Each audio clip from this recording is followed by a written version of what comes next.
So here we go, everybody. Welcome to another edition of the Ipswich Town Track the Girls Talk podcast here on Kings of Anglia. I'm joined as ever by my co-host and Town Woman skipper, Blue Wilson. We are proudly sponsored by John Fowler's Solicitors. Big up Mark Kennedy, as always, for his support. And this week, we have a special guest. It's the gaffer.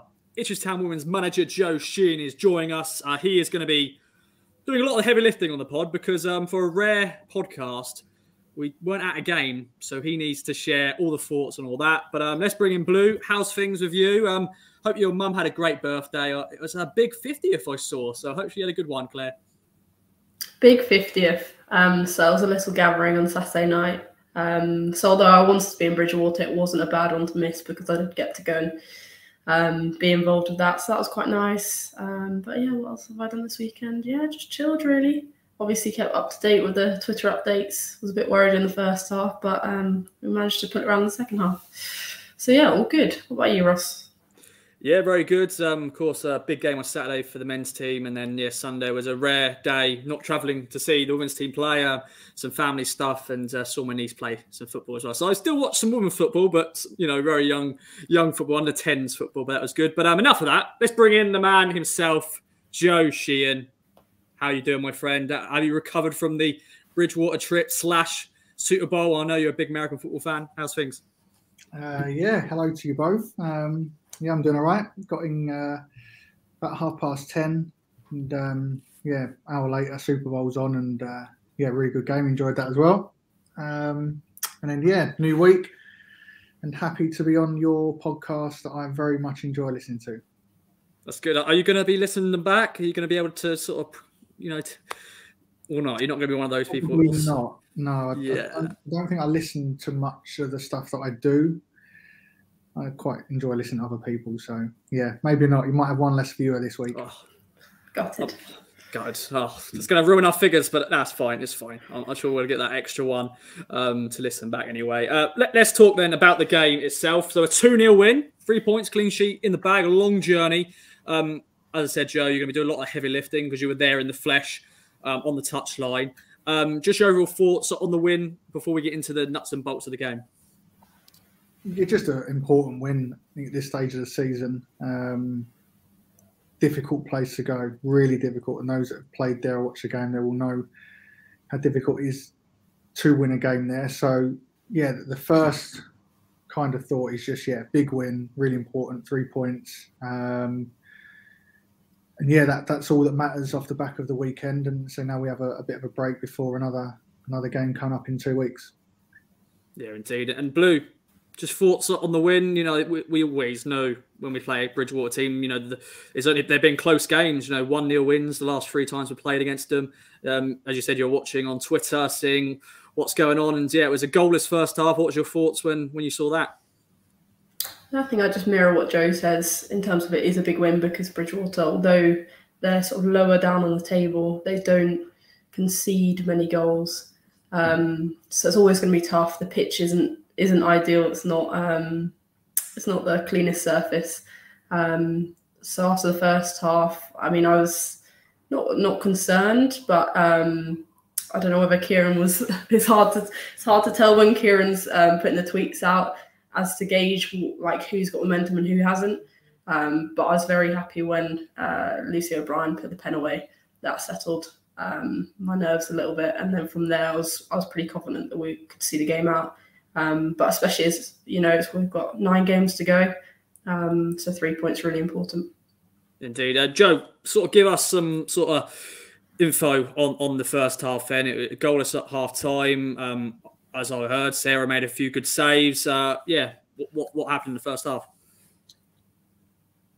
Well, I think it's really interesting because we warmed up really well.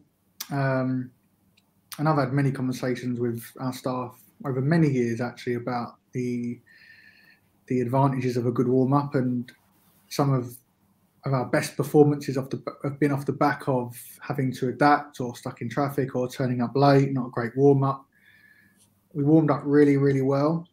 We identified the surface is difficult, and we're not expecting to play on really top class Deso pitches every week, but that the pitch looked okay compared to last year, but it's just really soft. I think that kind of sums it up really well. It's a really soft pitch. There's a lot of sand on it. It's quite difficult on the legs.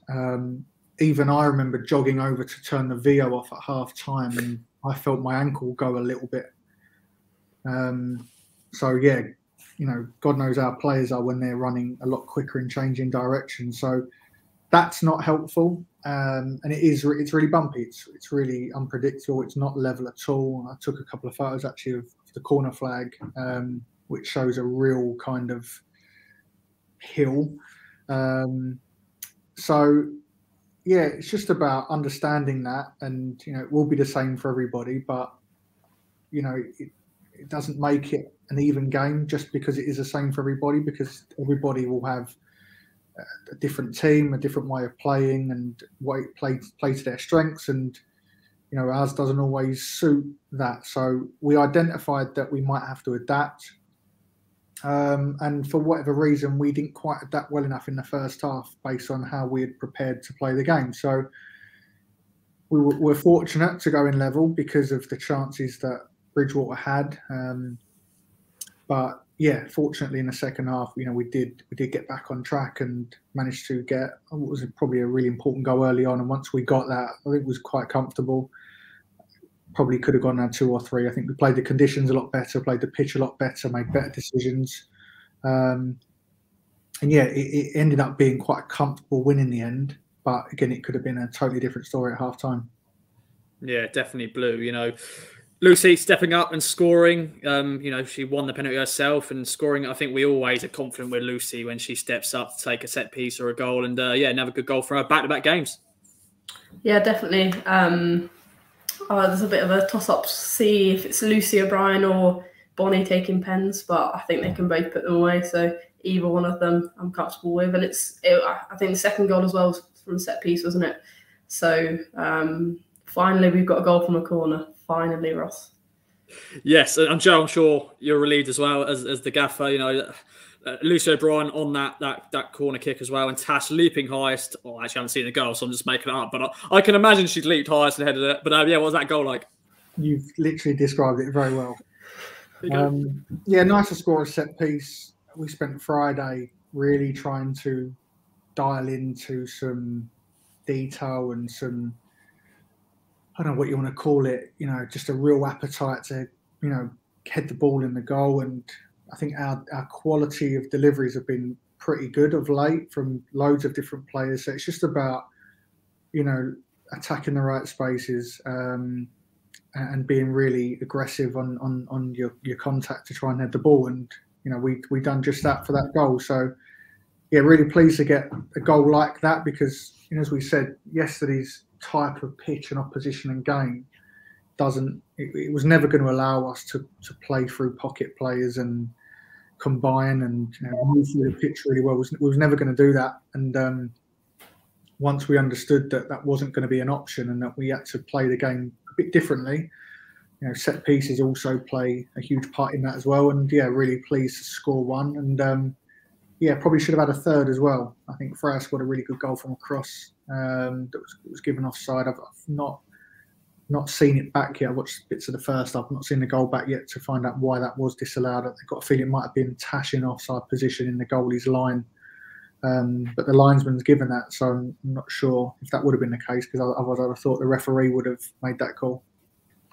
That's fair enough. Yeah, I think I was following some of the Twitter updates from Kieran and I saw, 3-0. Oh no, it's been disallowed. Well, he said it was disallowed, not he said 3-0 because yeah, we ain't got VAR and all that sort of stuff. But Blue, as we said at the beginning, job done, 3 points, clean sheet. Always good get a clean sheet after, of course, last week Sarah making her 50th appearance and she could have got a clean sheet by a late goal. But just when we play these sort of teams, they're difficult to play against. And to as Joe said at the end there, we were comfortable and we could have made it 3 or maybe 4, but good 3 points. Yeah, definitely. About riding that wave and not conceding in the first half, so important. I think the game changes, otherwise it becomes quite difficult. So the fact that we rode that, didn't concede, and then capitalised in the second half, I think shows the strength of our team, and hopefully we can carry that forward to some tough games coming up. Indeed. And Joe, always like to know, what was the overnight stay like, the hotel, and just the, that's the last one of the season, most likely, because, we've got all the long trips out of the way now. I think we've got, Crawley Wass and MK and stuff like that. But are you happy that all the long journeys are out of the way now? Yeah, I don't mind them. Arguably we prepare a little bit better when we do, because we have the opportunity to do some of our our video work and our analysis either at the hotel and a briefing in the morning of the game. So yeah, sometimes we can be a bit more clear on what we're looking for. We prepare really well on a Friday, but sometimes you then get an extra day to reinforce some messages. Felt really good. Holiday Inn, nice. It wasn't Kieran's cup of tea. He's a bit of a hotel snob, but I think he was just a bit bitter as an ex-Holiday Inn employee. But me and McDabs liked it. We had a good discussion about it on the way home yesterday. Thought the service was great, really well looked after. So yeah, no complaints on our part. I think Sophie, physio, had some, I think it was a dog next door or opposite that was keeping her up in the morning. I know Jack was kept up by Kieran snoring, so a few technical issues, shall we say? But yeah, I was quite fortunate. I enjoyed myself. Had a good weekend, and the win makes it even more special. Indeed. And let's mention a debut, of course, which will go under the radar a little bit because she came on for the final 10 minutes. Brooke Kearns, of course, signing from West Ham and a dual registration. I wanted to ask Joe about that sort of process of signing players on dual registration from Super League clubs. So she's come from West Ham. We've got Freya as well from Arsenal. How's that process look like? And, how has Brooke been since being in training and making her debut? Yeah, it can be different depending on the player. Freya was someone we'd highlighted early that we felt it was a position and a type of play that we really wanted. But also we have to consider her circumstance with Arsenal. Where do they see her? What does her week look like? Where does she live? Is it going to be doable? Brooke was a little bit different to that.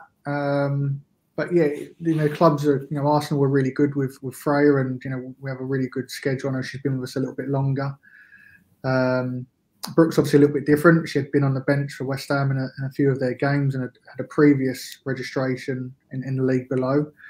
But someone that once we met, we felt someone who had a real appetite to improve. I think that stood out early. She was really keen to improve, and she felt that we could provide that environment and support.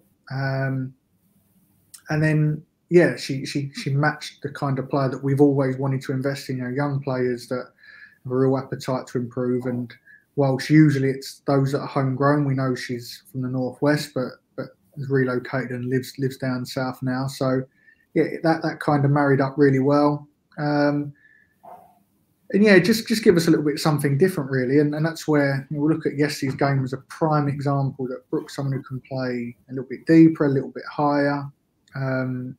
Should play anywhere. She's made that clear. She'll play absolutely anywhere she's needed for the team. And even from an attacking sense, the players we've got that kind of occupy central areas, Sophie, Lucy O'Brien, Sarah Brazzero, Freya, who's kind of done that as well. Brooke's totally different to those players. She added a bit of a calmness yesterday, but we also thought she'd be someone that would be really robust, would look at the dirty work, great player, and really get after the ball, really tenacious, really get about the pitch and give us something a little bit different, which is a great tool to have in a game like yesterday. I mean, fortunately, I didn't think we were under threat at 2-0, but had we been, the substitution would have still taken place because she would have been exactly what we needed. And just she added a real calmness to the team and, played really simple, knows her game and knows how to play to her strengths really well. And so gave us just something a little bit different, which I'm sure that if we need that type of player, then, she'll provide what exactly what we want in whatever game it's required. Oh, Ross, you're muted.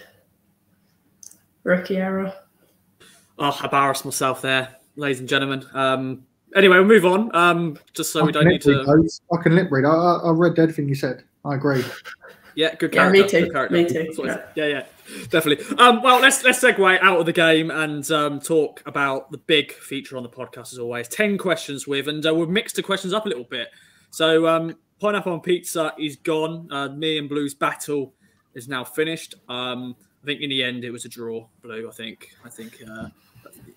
Yeah, we'll have to maybe listen back and find out, but we won't do that. But 10 questions, 10 new questions. I'll let you start, Blue. Take it away. Oh, I like this one, Ross, by the way. Who is your biggest influence?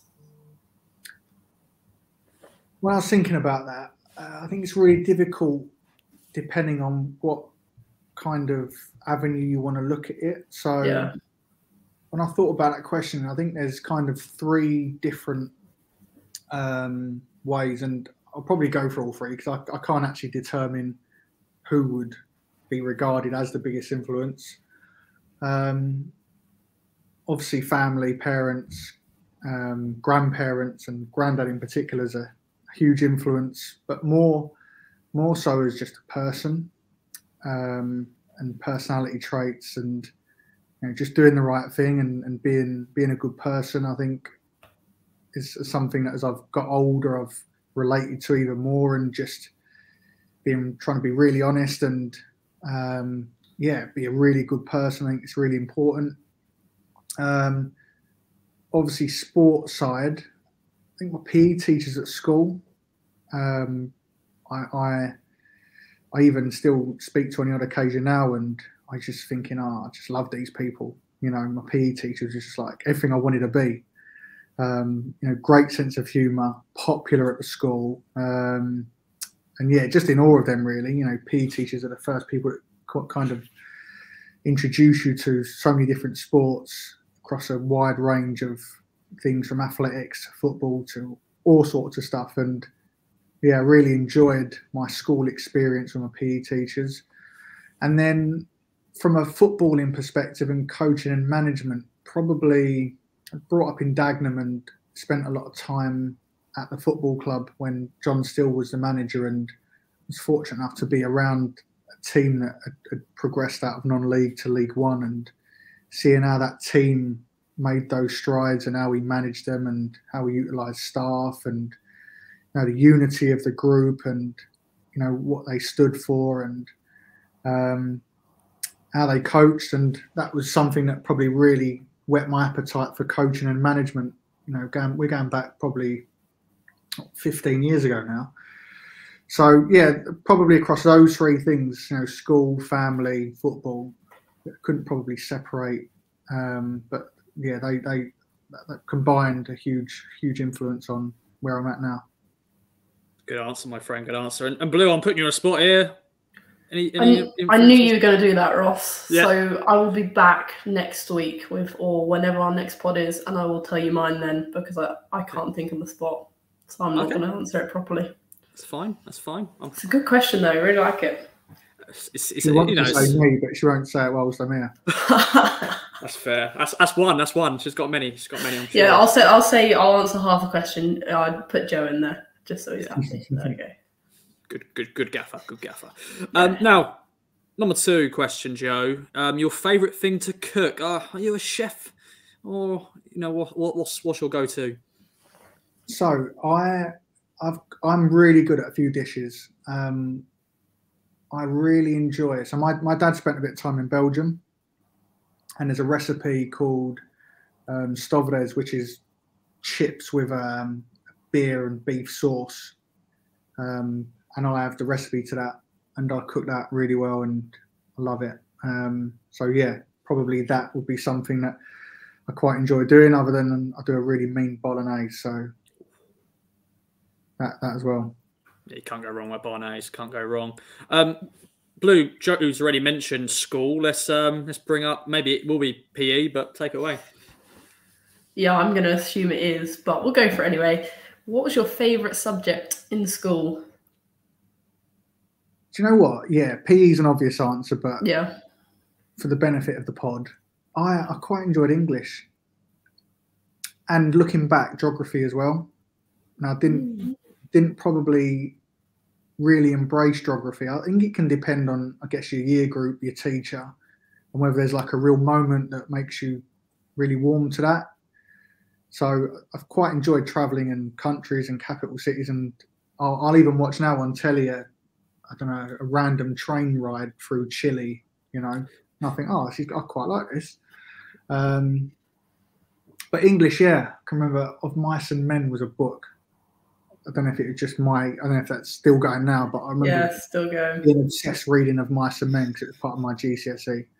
But yeah, that as well was obviously as well as PE, like we said. Do you know what? I think geography, I know there's some people who are really bad at like where countries are, but I love geography myself. Blue, are you? You're pretty good with your capitals and where places in Europe is? I'd say I'm okay. Yeah. Above average, but I wouldn't say it's a super strength. Yeah, I've noticed there's some who aren't great at their capitals or stuff, and I'm like, oh, surely you got to know capital of Spain and all that. But we won't get into that. It's another conversation. Now, Joe, I know one of the answers on this list could be a very obvious one, maybe your hat. But what is the one item you can't live without? So every time you ask this, I always try and think what could. And do you know what? For me, it's got my glasses. Because if I don't have my glass, I can't see anything. So like my laptop has like my life on it, but if I've not got these, there's no point in me having this. Yeah. So it's got to be my glasses because I can't live without them because I'm blind as a bat. Fair play. Once again, it's a practical thing, as you said. Right now, you won't be able to see us. You'll be able to hear us, but you won't be able to see us. But yeah, it's all practical. You always got to think practical with that answer. I like to hear it. Blue, over to you. Maybe the next answer could be, just to actually have eyesight. Actually have eyesight. If you could have a superpower, what would it be? I've actually changed my answer on this. Okay. But when I listen to it, usually, and even younger, I always think I'd just love to be able to fly. So just like, elevate myself and I can wear it wherever. But recently I thought my superpower would be, so if I'm 34 now, as time goes on, I stay at 34. Okay. For as long as I want. And then in, say, 16 years' time, I could almost think, I'll resume now. And then my life continues. And I think, I'm quite enjoying being 37. I'm going to hold it here for a little bit. So I could live for about 400 or 500 years if I wanted, but I could do 200 of those years, age 35. And I might think, let's get to 50 to see what that's like. Probably that. Like that. I like that. That's a very good answer. Very good answer. Like that, definitely. Question 6 then. But sorry, can't go back. Okay. So once that's it. I'll get to 38, 39. I think I'll go back to 27. That's quite good. Yeah. That's it. Yeah, once again, it's got to be rules, because if you have no rules in these superpowers, then because if not, just everything will go crazy. What is a small thing annoys you then, Joe? What's the one thing, just in general? So, this has probably been really highlighted since COVID, but I can't stand people too close to me. So if I was to meet someone for a coffee, I'm quite comfortable with someone 2-3 meters away, or a coffee table, sofas, lounging, and just having a conversation. People that want to approach me and have a conversation, I'm just like, get out of my face. I really struggle with that. It's a real fit. So it's a real issue for me. Yeah. And again, obviously during COVID, when you were being able to go back and meet people and such, I still couldn't get how people would want to just get in my face. Because you can have a conversation, but just stand there. It's okay, I can hear you. But people don't want to get real up close. I'm like, freaks me out. Move away. And I got to the point where I was actually telling people, just move away, please. Yeah. So probably that. It's a little thing that really annoys me. And even at Portman Road, I try and sit at the back, especially if it's not a sellout. I'll try and sit back row, top tier, the stand along the side. And there's no one within 50, 60 seats, and I just quite like that. And then I'll get some person will come sit like behind me. Yeah. And then leaning over on their chair, I can feel them down my neck. I'm the same on like, yeah, I'm the same on a train or a bus. If you're like, you're definitely on the train, you've got your whole carriage to yourself, and then someone comes up and they just sit right next to you, or it's like, mate, there's a whole carriage here free. But yeah, I get that, and definitely. I know he's a proud sponsor, so we'll give him a shout out. But Michael Kennedy, he done it. I can't remember the game. I was sat at the front of the bus, and he sat in the seat behind me, but he was putting his head over the top like that.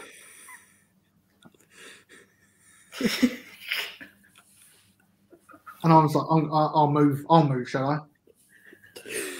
Yeah. Once again, you got to have your own space, haven't you? Definitely with the history I've had with COVID and stuff, but just in general, you want your own space. And, yeah, I'm just big on just giving me my personal space. We can still chat. I'm not saying you've got to, you know what I mean, but just I don't need you. That face to face. And there's a lot of people like that, and I even pick up now when I watch other people have a conversation. I think, oh, that's too close. It's like being involved. And I'm worried for these people. Oh, that is I weren't expecting that, but that is a fantastic answer. And this is a new question on 10 Questions With, and I'm interested to see the annoyance, different things from people, which is just going to be great. So yeah, get right into it. I'm going to change to a different question now, Blue. Very different, but take it away. Yeah, we'll move on from that one. We'll go to favourite holiday destination. You don't have to have been there. Can be somewhere you want to go. Yeah, it'll probably be somewhere where I have been. I've been fortunate. I've been to a lot of really nice places. I've been to Aruba in the Caribbean, was really nice, but wasn't really there long enough. I enjoyed my trip to America in 2018. Went to Los Angeles and Las Vegas. I loved that. But probably last year when I went to Turkey, in a place called Lujo in Bodrum, was by far the best place I've ever been. Favourite holiday destination for sure. Nice. Love that. Now, early bird or night owl then, Gaffer? What are you? Night owl all day. Yeah. All night, should I say? Yeah. Very true. Yeah, I'm sure you're one of those coaches that watch a lot of footage and just preparing for the day ahead. Yeah, I just think sometimes your life and your experiences or your work can determine what you are. So if I think back to coming into this profession, my whole life really in employment would have been working at my peak from 6:30 onwards in the evening. So throughout my whole journey, I'm used to getting home at 9, 10 o'clock and eating.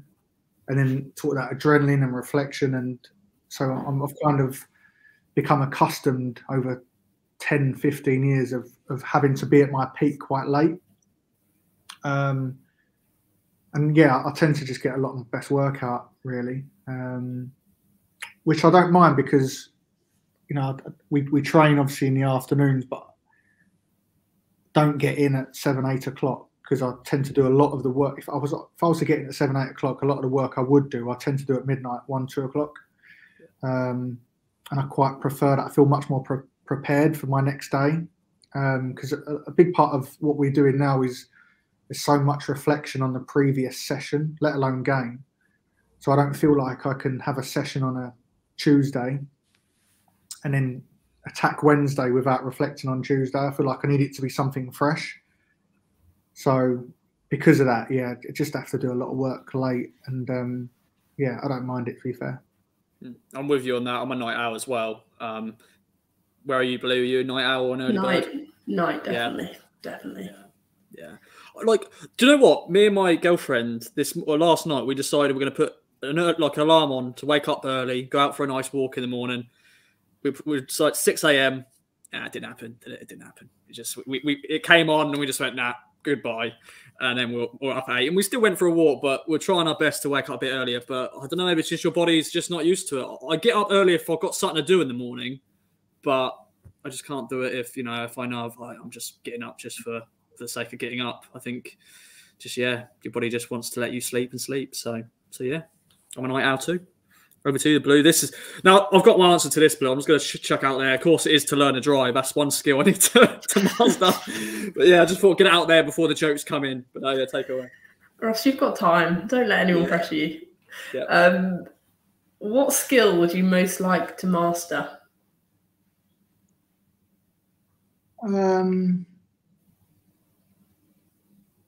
As in a sport, or it could be anything. So it could be. So the first thing that came to my mind was golf, or perhaps it's, I don't know, knitting or something. You know, like a hobby like that, or music. I would love to be fluent in a language. Yeah, that's a good one. And I tried committing to Spanish because I thought I could just communicate to Sarah Brazero in game and people would be like, what is he saying? But I couldn't get past a level 1 Duolingo. I'm sure there are other app providers for language, but I just couldn't get past the level, and I got to the point where I had to keep pronouncing stuff, and yeah, I was losing lives and stars because the way I was saying it was just a bit off, and I thought I've had enough of this. But in the end, I ended up just making up words to Sarah at times. I'll just make up something totally random that sounds Spanish, and she'll just go see. So that I'd love to be able to sing. Yeah. I thought that would be something, you know, like people don't really know, and then you could go, oh, you present you with a mic and you let something go, and people go, oh my goodness me, I didn't know that. But yeah, I would love if I could be an absolute master of golf as well. That would really satisfy me. There was going to be another question I was going to add actually on this. What's your go-to karaoke song? I've heard you drop some Sean Paul before, but what's yours? I don't really have one. I do know all the words to the Sugar Hill Gang Rapper's Delight, which I did sing at my 30th. Nice. I did do karaoke in Santa Monica. I sang World in Motion, John Barnes. Yeah. And yeah, that's about it really. I've done the odd Peter Andre song, but it wouldn't be my go-to. I'm not really a big karaoke fan, to be honest. Yeah. But yeah, one of those three maybe. Nice. Yeah, once again, it's a few points down here, or if it is initiation song for players, I'm sure. Yeah, you got to have a song that you can know the words to, and you can get everyone involved. That's the go-to. Now, final question, Joe. I'm going to get a bit deep here. What has been the one thing you've had to overcome in football? Oh, that's a good question. I don't think I'll plan that answer. I spent too much time thinking about my superpower. Yeah. Overcoming football. It's a good question. Obviously, there's lots of things we have to overcome as a team as well as individually. I think it's just about trying not, I know it's an absolute cliche, but just not too low, not too high, which is really difficult for me because when I win, I'm just like, I'm so bouncy. It's everything. And sometimes then trying to keep that level and then also level when you lose. I've not always found that easy, but I've got better at it because I think when you do suffer huge disappointment, you do learn from that. Obviously, last year was a really big year for us. And not being able to win the division last year and therefore get to experience a playoff final was a huge blow because our start had given us so much hope. But as I've got older and more experienced at this club and in this game, the more I realise that, you know, that the processes that we're trying to put in are just so important. And by far the bigger picture is everything because, you know, I joke about this a lot actually sometimes to players. I say, you know, the better we do, the more resource we get, the closer I am to being sacked. So I'm just really big on processes at the minute and trying to improve the infrastructure of the football club. And we've made massive strides. And I'm going off here on a bit of a tangent, aren't I? That's fine. But yeah, it's just about, I think, overcoming, you know, disappointments but understanding, you know, what is the North Star, what is the end goal, and just focusing on that. And you know, things are going to change, and as long as we can keep making progress and develop players and the infrastructure, and I think what we have now and how we operate now in comparison to 3 years ago is just miles away. And next year will be better again. The year after will be even better and bigger, to the point where hopefully we can sit somewhere one day and go, do you know what? Yeah, we've absolutely made it here. And that's what I think we're all really excited about. Definitely. Yeah, great answer as always. And that sort of segues nicely, Blue, into looking ahead to the final 9 games of the season. It's crazy to think we're now in the running for the season. We've played a lot of games. So we're now in February. Of course, we've only got one more game this month. We've got a little break, and then we've got Watford at home. Big game, of course. Thoughts on that, and how would you sum up the season so far? It's really difficult to sum it up, because it's been sort of rocky, but actually the past bit of the season will be determined by these final 9 games. I think these final 9 games are huge, and I think we're going about it in the right way, breaking them down. But we know the importance of, you know, the league is tight. We've got some great competitors this season. Perhaps looking back, maybe at the start of the season we could have capitalised a little bit better. So we're a bit close to the top few. But I actually think just looking forward, the next 9 games is so crucial.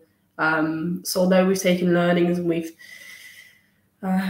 could have done some things better, but we've actually done some things really well, it's about taking those into these final few games. That's how I'm sort of looking at it. We just have to keep working harder than ever for these final few. Although I haven't summed it up, that is how I'm sort of feeling. It's sort of a question mark in my head at the minute. But the thing is, it's in our hands. We're in control of the next 9 games, and we're in control of our attitude and performances to some extent. So yeah, I'm excited.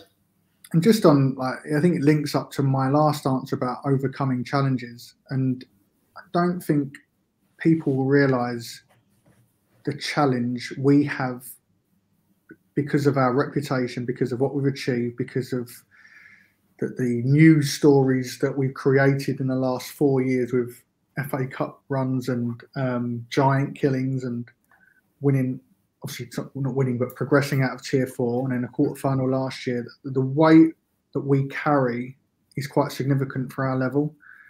And I think we have to appreciate how difficult it is to win games of football that people might think we are expected to win. And a great example of that was just how tough winning at London Bees was. And even I was talking to someone at the end who had thought that we were going to wipe the floor with London Bees, and actually it ended up being a lot tighter than they thought. And it's probably the best, most passionate London Bees performance that person had seen in 2 seasons. And that's quite common for us. You've got to look at Portsmouth, put 4-1, put 4 past them yesterday, and probably seemed quite convincing. And we're just at a stage where our kind of a bit of a victim of what we've been able to do. So that makes it really challenging. Add to the fact that we're a young group, and we've said this for 2-3 years now, and people might think, we are still young, because we were young at 17 and we're still young at 20. It's not any easier. And one of the biggest challenges we face is when we perform to a reasonably good level, not quite get the breakthrough, and then go behind, just because the game can do that. And then suddenly we just like, how has this happened to us? We didn't deserve that. Opposition are thinking, God, we got away with this. How we got ourselves in front. And then trying to turn that back around is so, so difficult. And I think Portsmouth's a great example of that. Had 68% of the game against Portsmouth. And they'd never defended how they did against us, against any other team they've played in the last 2 or 3 years. So it's also a respect that teams have for us and what we could be capable of, where they just want to do anything they can to try and win the game. And sometimes that's really difficult for us to understand, and it's not easy. So that's really challenging, and we have to overcome that quite a lot, and it's really not easy. And I hope people understand that this group is still so young, still maturing, still learning, still trying to improve, and on top of all that, we're competing against the best of every single team we have to play. So for us to achieve something is not going to be easy, but it would make it all that bit sweeter if we can get to the finish line. Definitely. How has that been for you as a manager this year, having a more competitive league this year? Because it was very much, us, Southampton, Oxford are up there as well. But this year, there's a lot of teams now battling. There's some tougher teams to face. What's that been like? Yeah, it's been good. I think it's what we wanted. I think we, some ways, like we just said, we wanted the limelight off of us a little bit. But, when you get to an FA Cup quarter-final and you're on this morning as part of a draw for a last eight of a national competition, you can't stop that limelight and what that comes with that from news articles and whatnot. So I kind of wanted to be in the back burner a little bit. Obviously, we didn't want to lose games early and therefore drop down the table and then have to work our way up. But I quite enjoyed trying to just remain a bit low-key. Sometimes the fixtures can help you or hinder you with that, depending on who you're playing. Because obviously you might play the bottom 6 in a row and you're picking up 18 points, all being well, and suddenly you're at the top. And then the limelight's back on you again. So kind of just wanted to remain a bit low. So we did have a few players out at the start that we've managed to all get back. And now we're just on the chase. We're hunting the teams above us. It's not going to be easy, but we'll keep doing as best as we can. All things considered, and see where it takes us. Definitely. Well, let's quickly take a look then, round up the results from the weekend then, Blue. All the promotion rivals they won, unfortunately, but that's just part and parcel of games. But yeah, quick little roundup of how everyone got on. Yes, so Billericay hosted Oxford, and that was 1-1 at half-time, and then Oxford sadly scored in the second half to make it 2-1. But a tough game, it sounds like. We obviously won 2-0. Cheltenham hosted Watford. Watford won that one 3-1. Crawley Wasps actually got their first league win of the season against Plymouth at home. That was 2-1. Portsmouth won 4-1 against London Bees. And then finally, MK Dons lost at home 2-0 to Gillingham. So, yeah, of course, we've got a game in hand because Portsmouth are still top of the table. But we've got a game in hand on, of course, Oxford as well. But Watford have got 3 games in hand, so they're still needing to finish those games. Joe, we don't want to look too far ahead for the next 9 games, but your thoughts for the remaining of the season? Some big games still to come, Watford, Oxford at home. But yeah, just your thoughts on that. It'll be really exciting. I think it's good that Watford have got a big game before us. Not because that gives us any advantage, because I don't think it does in terms of the week leading up. But I think it's good that they're involved in a game against a team around us. So there's going to be someone who either loses or drops points in terms of a draw or a defeat. So I think that's quite positive because it changes the layout of the league structure again before our next league game, which I think will be quite good because it'll give us a bit more of an indication of, not how important the game is, because we know it's important anyway, but just interesting to see how those two fare, Portsmouth and Watford. But yeah, like I said, you just don't know, and there are just so many variables. We said that we probably got a bit of an advantage by playing Plymouth at home park. MK Dons were probably at a disadvantage yesterday because Gillingham had Ali Hussein on the pitch, where they may not next week. So therefore, they may not get that result, and they've obviously signed Kira Flannery as well. So it's really difficult because you don't know. You don't know. I think Bo Parker picked up an ankle injury yesterday against Watford. She's a really big player for them. So, Billericay may not be as strong for their next 2 games, but they might be even stronger in 3 games' time. So injuries, dual registration players, pitches, league schedules, it can have a huge impact depending on where you play, who you play, when you're playing them. And because of that, this league will change still with another 5-6 games in another 5-6 games time. Sorry, so yeah, it's the 9 to go, but so much still to change, I'm sure. Indeed, and I don't want to put any pressure on her, but some good news, Joe. You're going to have a player coming back. Blue Wilson, how excited are you to see your skipper back playing? I'm sure it's been great just having her in training and just even the Watford game, sort of part of the warm-up as well. Yeah, I can't wait. It's been great to have her back, and it's been a real challenging period, I know, and I think the way she's attacked that and jumped over the hurdles and the barriers that have been in her way have been absolute credit, and I know she'll be a better player, better person for it long term. But yeah, I think last week was probably the first time I watched her in a session. I thought, oh, here she is. You see the sort of the face goes more red. There's a bit more grit. There's some dirt on the knees, and you know, she's really back to what we remember as like. So, yeah, it's going to be a huge player for us. Whether she's playing or whether she's not. Her presence, her leadership. For the final push will be absolutely invaluable, and yeah, hopefully she'll have a really good part to play. Definitely, Blue. Your thoughts on that? Big 9 games. Hopefully, you're going to be part of the 9 games. Yeah, you looking forward to it? Yeah, of course. I'm like Joe said earlier, never too high, never too low.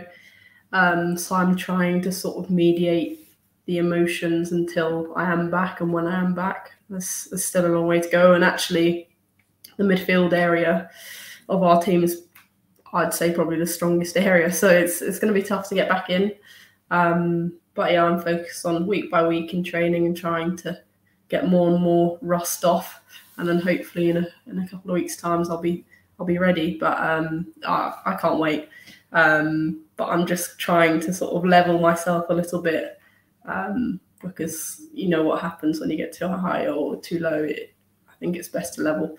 But yes, very, very excited. It's been far too long. And yeah, beginning to sort of imagine what it's going to feel like, which I think is a good thing, and something that's been quite hard at times to imagine myself ever playing football again. So I must be close. Bring it on. Can't wait. Well, it's been a cracking podcast. Joe, thanks for joining us. Blue, thanks as ever. Any other business, anything else you want to mention, Joe? Anything you want to plug? I just want to say a huge thank you to the supporters who went to Bridgwater actually yesterday. Yeah. When the turnstiles opened and just see people flooding, I thought, I just cannot believe this. We had a tremendous following at Watford, I must say. Those that were able to go to that, and the support and even the noise, you just felt it, and don't underestimate how important that's going to be for us. But if you can't go to those games and you can support us at home, then brilliant, because we're going to need everybody really. Hopefully we can have a really big crowd at the AGL against Watford. But yeah, special mention to those that travelled all the way down to Bridgwater yesterday, because it's not the best place to go and watch a game of football. But we really appreciate the support that they gave us, and happy to send them home smiling with 3 points. Definitely, yeah. Big shout out to the supporters group. If you want to get involved and want to know more information on, supporters travel and just general games at home at AJ Arena, get in contact ITFC WOSC on all the socials, or email them on the email at itfcwosc@gmail.com for all your details. And yeah, Blue, any other business from yourself? I don't think so, Ross. I think we're all good. It's been a good pod. It has been. Well, Joe, thanks for joining us. And I'll let you outro as you do, Blue. Thank you both. Good pod. Thanks for listening, everyone. And yeah, I'd like to shout out the Bridgwater fans as well. That's a long, long way. So thank you for the support as ever. And we'll catch you after the Watford game.